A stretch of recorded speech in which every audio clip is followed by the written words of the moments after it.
gamit ang pera. Alam niyo, ang pera, ginagamit niya na parang makakuha ng material na bagay, hindi tungkol sa investment ng emosyon. Hindi talaga nabibili ng pera yung sinasabi niyong pagmamahal. Dahil kung titignan niyong maigi, never niyong ginamit na ang pera ay para makabili ng pagmamahal dahil wala kaming nakitang ganun.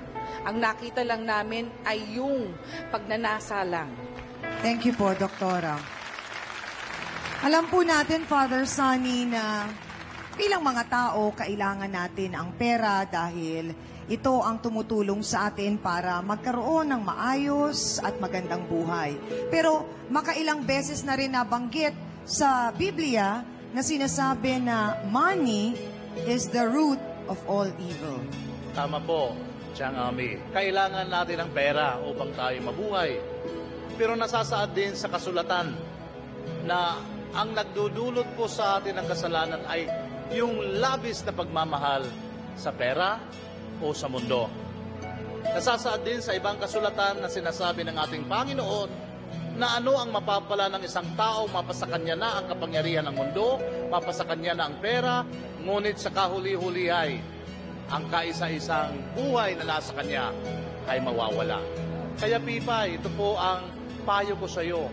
Dapat ay ang pera ay isang paraan lamang upang tayo makipagkapwa, mabuhay ng maayos. Mas mahalaga kaysa pera ang pakipagkaibigan, ang mabuhay na naaayon sa kalooban ng Diyos. Nawa itong face-to-face na programa ay maging daan upang makita mo, Pipay, kung ano ang kahalagahan ng buhay, ano ang kahalagahan ng pakikipagkaibigan. Salamat po.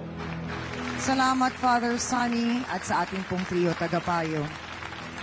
Alam mo, Pipay, madalas na eksena tuwing merong namatay, nakaburol, naririnig natin yung mga tao pag nagkukumpulan. Sinasabi, alam mo, sayang, namatay siya. Nung nabubuhay yan, ang bait niyang tao, may mga natulungan siya, kahit nakaangat siya sa buhay ng konti, hindi naging mayabang yan. Naging mapagbigay sa mga kapatid, kaibigan, mapagmahal. Yun ang magandang madalas na naririnig nating eksena kahit sa pelikula o sa telenovela nakikita natin yan. Pangit naman kung ang mangyayari, nandun ka sa eksena, tapos ang sasabihin, naku, nung nabubuhay yan, alang kwenta yan, napakasama. Mapagmahal sa pera, mapang-api sa kapwa, nang aagaw. Akala mo kung sino. Di ba parang ayaw naman natin na ganun? Ang maging parang sasabihin ng mga tao pag tayo ay pumanaw. Naunawaan ko na sa murang edad, lumabang ka sa laban na ito ng buhay, nahirapan ka, nasaktan ka.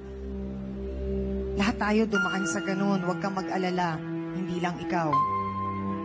Marami ang lumaban sa ganyan.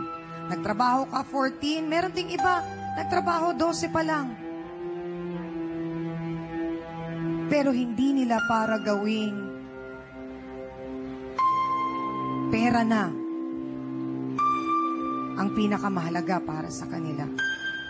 Hindi pa po panahon ngayon para mangingi ako ng tawad sa kanila. Hindi ko pa kaya. Okay.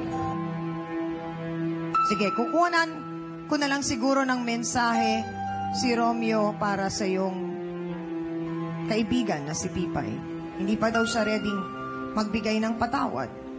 Sa inyong mga nasa puti, pag dumating ang araw na kailanganin kayo ni Pipay, sana nandyan pa rin kayo para sa kanya. Alam niyo kung bakit?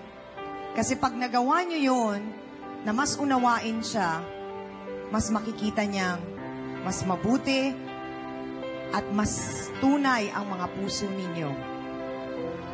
Ika nga, di ba? Be the better person.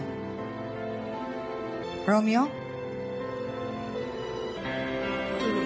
Siguro talagang tapos na ang sa inyo ni Joshua. Wala na. Wala na.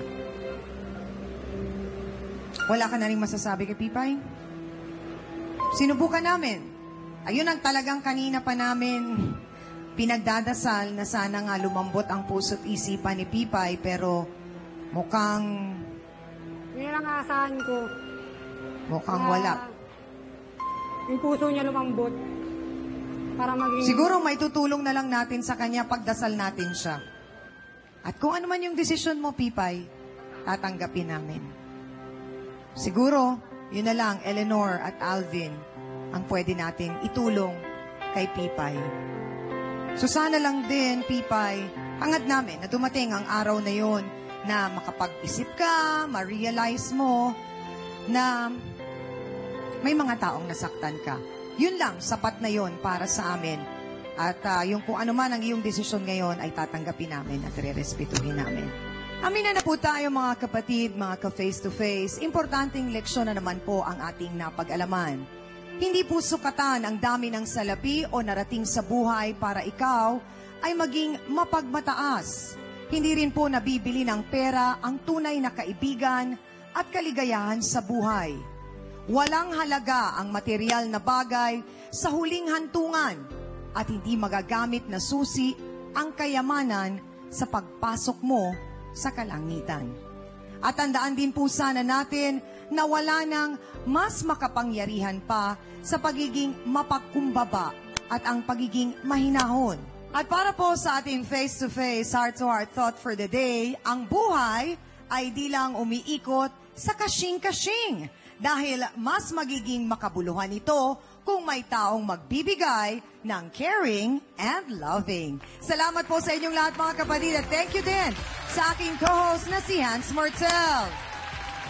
Sa Dance Squad, sa iyo B1 at B2. Sa ating pong mahal na trio, tagapayo, ang ating mga sausawero at sausawera, sa lahat po ng ating mga kapatid dito sa San Jose, Barangay Hulo, Mandaluyong City. Ganon din sa ating mga bisitang pinili pong pag-usapan ang kanilang issue dito sa ating pong programa. Maraming salamat po sa lahat ng ating mga taga-suporta tulad po ni na Chairman Bernardino C. Maglake, Barangay Secretary June Macario, Barangay Treasurer Jack Mendez, BPSO headed by Momong Ocampo, ang mga barangay staff po na sina Zenaida Santiago, Ruby Santiago, Lena Orculia. Maraming salamat po sa lahat ng pagtulong nyo at ituloy-tuloy lang ang pagwakayway po ng face-to-face flag bilang katunayan na ang face-to-face po ay nakabarangay nyo na.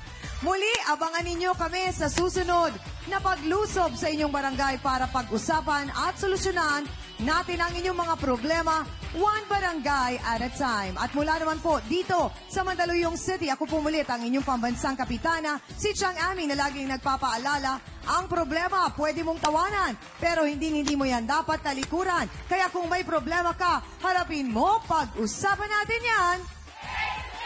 Para po sa inyo to, mga kapatid. Face to face.